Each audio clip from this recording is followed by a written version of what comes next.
बिस्मिल्लाहिर्रहमानिर्रहीम। Dear students, अस्सलाम वालेकुम। स्टूडेंट्स कैसे हैं आप सब लोग बच्चे? स्टूडेंट्स, आज की वीडियो में मैंने अपना नेक्स्ट जो लेक्चर है, नेक्स्ट जो चैप्टर है, उसमें उसकी डिस्कशन करनी है। और आप लोगों ने अगर पिछली मेरी वीडियोस देखी हों तो आपको जो है वो जर्नल का जो चैप्टर नंबर 4 था उसके तमाम क्वेश्चंस आपको मिले होंगे। और उसमें मैंने एक एक क्वेश्चन जो है वो बोर्ड पर सॉल्व करवाया और डिटेल्स उसकी डिस्कशन किया। तो आप लोग अगर मेरी वीडियोस देख रहे हैं तो साथ साथ आप उनको तैयार करते जाएं। अगला जो चैप्टर अब आज हम जो स्टार्ट करेंगे वो जी चैप्टर नंबर 5 है और वो लेजर के नाम से दिया हुआ है। आगे उसका शॉर्ट एक इंट्रो दिया हुआ जी, the main book of accounts. Ledger जो है वो अकाउंट्स की बुक है, ठीक है। अब बेसिकली क्या है इसमें, इसके हवाले से मैं before starting the questions of this chapter आपको थोड़ा सा जो है ना वो इंट्रोडक्शन दे देता हूँ इसका, और उसके बाद जो है वो हम इंशाल्लाह ताला इसके क्वेश्चन स्टार्ट करेंगे। तो ये वाली जो वीडियो है ये बेसिकली बेसिक की वीडियो है जिसमें हम लेजर का एक शॉर्ट रिव्यू लेंगे, शॉर्ट इंट्रो लेंगे। तो एक बात यहाँ पर याद रखिएगा कि हम अकाउंटिंग की जब बुक्स की बात करते हैं ना, तो there are 2 books of accounting, जिसमें से एक बुक को हम जर्नल कहते हैं और सेकंड बुक का नाम जी लेजर है। तो ये 2 अकाउंटिंग की बुक्स हैं। जब हम इन दोनों बुक्स को मेंटेन कर रहे होते हैं, रिकॉर्ड कर रहे होते हैं, इन दोनों बुक्स में डाटा लिख रहे होते हैं, ठीक है, तो हम उस प्रोसेस को क्या नाम देते हैं? Book keeping. बुक कीपिंग की डेफिनेशन भी जो है वो पूछी जा सकती है। बेसिकली बुक कीपिंग एक ऐसा प्रोसेस है जिसमें हम जर्नल और लेजर इन दोनों बुक्स को जो है वो मेंटेन करते हैं। और जब भी अकाउंटिंग में बुक्स ऑफ अकाउंट्स का वर्ड आता है तो उससे मुराद जो है वो जर्नल और लेजर है। जर्नल वाली जो बुक है इसको हम देख चुके हैं, इसको हम पढ़ चुके हैं। इसमें हम लोगों ने किया क्या था? बेसिकली क्वेश्चन के अंदर ट्रांजैक्शंस गिवन होती थी, उन ट्रांजैक्शंस को हमने रिकॉर्ड किया था। और रिकॉर्डिंग का जो है वो अकाउंटिंग में एक बिल्कुल डिफरेंट तरीका कार है। रिकॉर्डिंग के उस तरीके को हम लोग जो है वो क्या कहते हैं? एंट्री। तो जो भी बिजनेस की ट्रांजैक्शंस थी उन ट्रांजैक्शंस की हमने रिकॉर्डिंग की थी इन फॉर्म ऑफ एंट्रीज। अच्छा, अब जर्नल के अंदर जब हम इन ट्रांजैक्शन को एंट्रीज के अंदर रिकॉर्ड करते हैं, एंट्रीज की फॉर्म में रिकॉर्ड करते हैं, तो हम क्या कहते हैं कि हम ये जो प्रोसेस कर रहे हैं दैट इज़ कॉल्ड जर्नलाइजिंग। यानी जर्नल में ट्रांजैक्शन के रिकॉर्ड करने को आप जो है वो जर्नलाइजिंग कहते हो। और जब हम बात करते हैं लेजर की, तो लेजर भी एक बुक का नाम है जिसमें हमने करना क्या होता है, यहाँ पर जर्नल की जो फाइनल स्टेज है वो क्या है? आपने एंट्रीज पास करनी होती हैं, एंट्रीज को रिकॉर्ड करना होता है। अब रिकॉर्डिंग किसकी है? ट्रांजैक्शन की, लेन देन जो भी बिजनेस में हो रहा है। लेजर में क्या करते हैं? ये वाला जो लास्ट स्टेप है, यानी जो हमने एंट्रीज जर्नल के अंदर पास की होती हैं, उन्हीं एंट्रीज की पोस्टिंग कर रहे होते हैं अकाउंट्स की फॉर्म में, ठीक है। तो इसका मतलब है कि हम ये कह सकते हैं कि लेजर के लिए जो क्वेश्चन होगा वो जर्नल होगा। यानी कि आपने बेसिकली इन शॉर्ट अगर मैं बात करूं तो लेजर वाली जो बुक है उसमें हम क्या करते हैं? अकाउंट्स बनाते हैं। और अकाउंट्स किन के बन रहे होते हैं? एंट्रीज़ के। और एंट्रीज़ कहाँ से आती हैं? जर्नल से। तो इट मीन्स कि जो जर्नल है वो एज अ क्वेश्चन है लेजर के लिए। तो जब तक आप जर्नल नहीं बनाते उतनी देर तक लेजर नहीं बन सकता, ठीक है। तो लेजर का डाटा जो है या लेजर के अकाउंट्स जो हैं वो डिपेंडेंट हैं जर्नल के ऊपर। यानी कि आपकी स्टेप 1 में जर्नल एंट्रीज पास होंगी और उसके बाद उन्हीं एंट्रीज को देखते हुए, यानी इन्हीं एंट्रीज को आप देखते हुए जो है वो स्टेप नंबर 2 परफॉर्म करोगे, यानी कि आप अकाउंट्स बनाओगे। तो इन सिंपल वर्ड्स हम कह सकते हैं कि लेजर के चैप्टर में हमने करना क्या है? एंट्रीज़ के अकाउंट्स बनाने हैं, ठीक है जी। अच्छा, अकाउंट्स बनाने कैसे हैं ये हम आगे चल के डिस्कस करेंगे, लेकिन फ़िलहाल आपको लेजर के हवाले से शॉर्टली जो बताया वो क्या कि लेजर अकाउंटिंग की एक बुक का नाम है, और लेजर में जो एंट्रीज़ हमने जर्नल में पास की होती हैं उन एंट्रीज़ की पोस्टिंग करते हैं इन फॉर्म ऑफ अकाउंट, यानी कि एंट्रीज़ के अकाउंट्स बनाए जाते हैं। अकाउंटिंग साइकिल के पॉइंट ऑफ व्यू से देखें, जो आपको बिल्कुल स्टार्ट में मैंने इंट्रोडक्शन में बताया था अकाउंटिंग साइकिल क्या होता है, इसकी जो फर्स्ट स्टेज होती है आप लोग जानते हैं, उसको हम रिकॉर्डिंग कहते हैं, और सेकंड स्टेज जो है दैट इज़ कॉल्ड क्लासिफिकेशन। उसके बाद थर्ड जो स्टेज थी उसे नाम दिया जाता है समराइजिंग का, और जो अकाउंटिंग साइकिल की लास्ट स्टेज है उसको कहते हैं जी फाइनेंशियल स्टेटमेंट्स या फाइनल अकाउंट। तो ये वाला स्टेप कंप्लीट करने के बाद आपका अकाउंटिंग का एक पूरा साइकिल कंप्लीट होता है। तो हम जो है वो बिज़नेस के अंदर कॉन्टीन्यूसली इस साइकिल को फॉलो कर रहे होते हैं।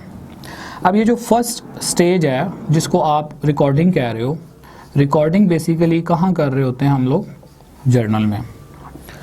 और रिकॉर्डिंग के बाद हमारी जो नेक्स्ट स्टेज आती है अकाउंटिंग साइकिल की, दैट इज़ कॉल्ड क्लासिफिकेशन या क्लासीफाइंग।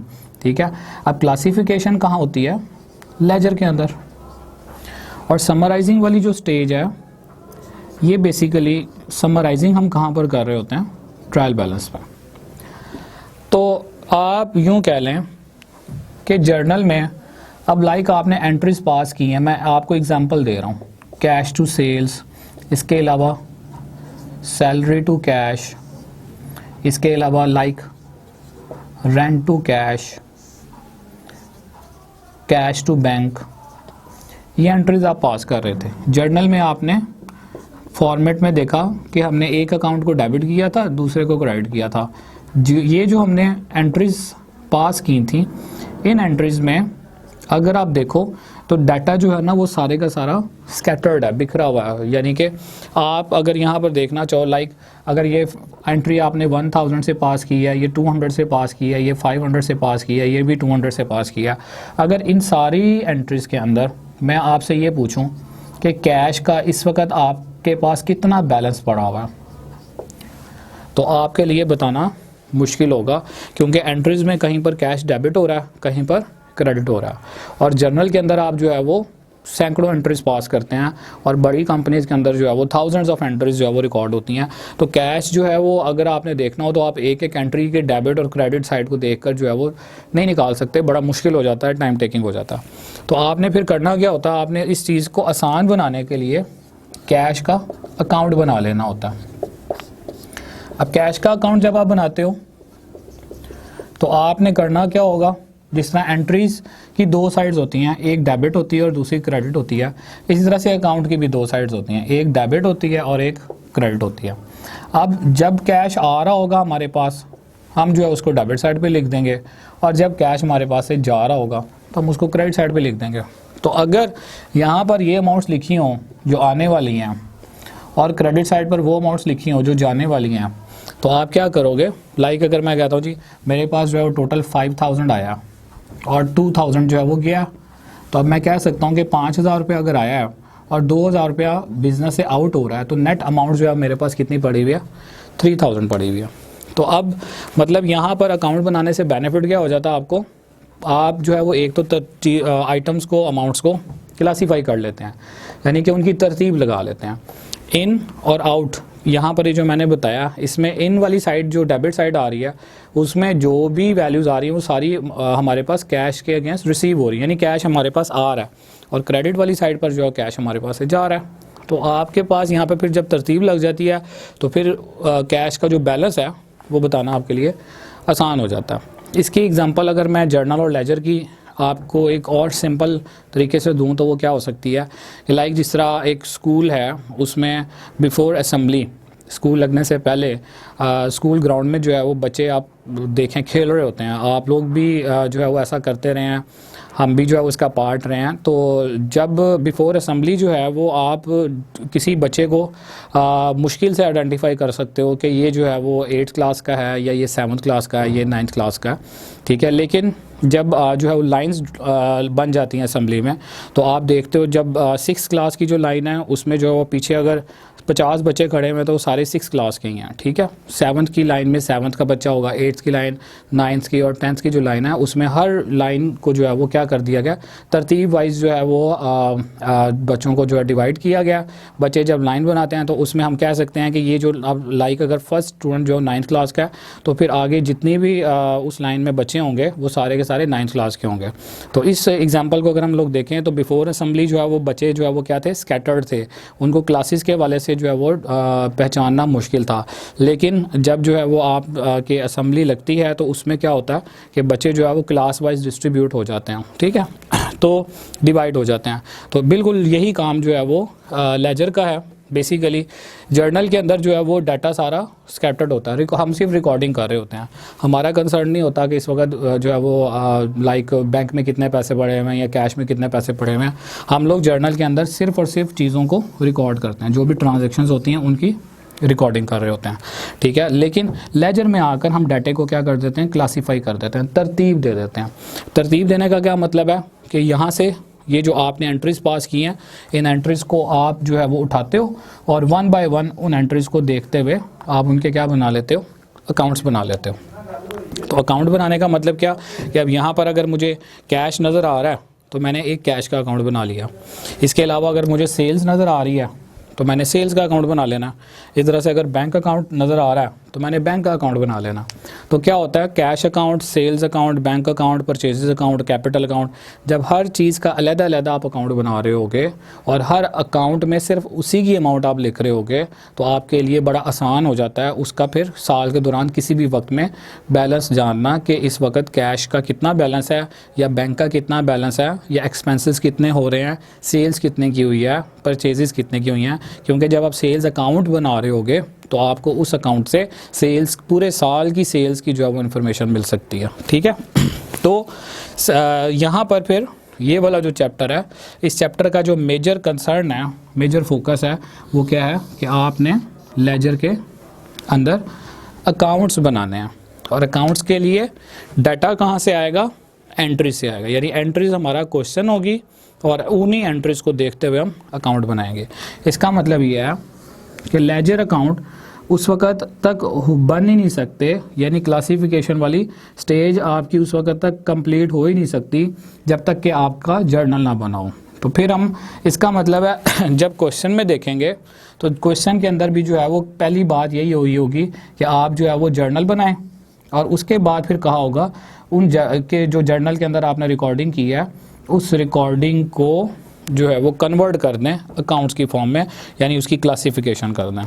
तो लेजर के लिए क्वेश्चन जर्नल होगा और क्वेश्चन की जो तरतीब है वो क्या होगी अगर सीक्वेंस की मैं बात करूं क्वेश्चन के, तो सीक्वेंस में कहा जाएगा गिवन क्या होंगी, पिछले चैप्टर की तरह ट्रांजैक्शंस गिवन होंगी। उन ट्रांजैक्शंस की स्टेप 1 में क्या करेंगे, आप जर्नल एंट्रीज पास करेंगे और फिर स्टेप 2 में क्या करेंगे, उन्हीं एंट्रीज के अकाउंट्स बना रहे होंगे, ठीक है जी। तो ये 2 स्टेप्स हैं। अब अगर हम इस चैप्टर की एक्सरसाइज की बात करें तो इस एक्सरसाइज के अंदर एक और छोटा सा टॉपिक भी जो है वो डिस्कस हुआ है। यहाँ पर मेरे पास पेज नंबर 123 पर जो है ना वो ये एक्सरसाइज गिवन है और इसमें जो है वो रिक्वायरमेंट्स अगर आप देखें लाइक क्वेश्चन नंबर 2 ही की रिक्वायरमेंट पढ़ लेते हैं। लिखा क्या हुआ, record the following transactions in journal and post them in ledger and prepare a trial balance. Journal में ट्रांजैक्शंस रिकॉर्ड करें, उनकी फिर लेजर में पोस्टिंग करें और उसके बाद उनको जो है वो ट्रायल बैलेंस में जो है वो शो करें। अब थर्ड जो स्टेज है, first stage is called recording of accounting cycle, second stage is called classification third stage is called summarising. तो रिकॉर्डिंग जो है वो जर्नल में होती है, क्लासिफिकेशन या क्लासीफाइंग वाला जो काम है वो हम लेजर में करते हैं, और समराइजिंग जो है वो हम ट्रायल बैलेंस में कर रहे होते हैं। ठीक है, अब ट्रायल बैलेंस के हवाले से एक छोटा सा जो है वो आपका यहाँ पर बेसिक का टॉपिक मैं शॉर्टली डिस्कस कर लूँगा, उसमें जो है वो मैं आपको बता दूंगा कि ट्रायल बैलेंस हम किस तरह से बनाते हैं। तो थर्ड जो स्टेज है ना वो ट्रायल बैलेंस है। तो अब क्वेश्चंस के अंदर सेकंड क्वेश्चन से ही आपके पास जो है वो रिक्वायरमेंट जो आ रही है वो ये आ रही है कि आपने ट्रायल बैलेंस भी बनाना है। तो ट्रायल बैलेंस बनता कब है? आपके थर्ड वाले स्टेप में, यानी कि स्टेप 1 में आपने जर्नल बनाया, स्टेप 2 में आपने लेजर अकाउंट्स ड्रॉ किए, और स्टेप 3 में आप जो है वो क्या बना रहे हो? ट्रायल बैलेंस बना रहे हो। तो जर्नल से लेजर की तरफ जाएंगे और लेजर से फिर ट्रायल बैलेंस की तरफ जाएंगे। इसका मतलब क्या है कि आपने जब लेजर में अकाउंट्स बना लेने हैं तो उसके बाद उन अकाउंट्स को आपने शिफ्ट करना है ट्रायल बैलेंस के अंदर। ठीक है, तो ट्रायल बैलेंस क्या होता है इसका एक शॉर्ट सा रिव्यू आपको दूंगा मैं अपनी नेक्स्ट वीडियो में। यहाँ तक मैंने लेजर की जो है वो बेस डिस्कस किया है, जिसमें ये बताया इन शॉर्ट कि लेजर जो है वो अकाउंटिंग की बुक का नाम है, और लेजर के अंदर हम जो है वो अकाउंट्स बनाते हैं। अकाउंट्स हम किस चीज़ के बनाते हैं? एंट्रीज जो हमने जर्नल में पास की होती हैं। तो पहले जर्नल बनेगा, उसके बाद जो है वो लेजर बनेगा। आप इस की जो है वो थ्योरी अपने एंड पे पढ़ सकते हैं।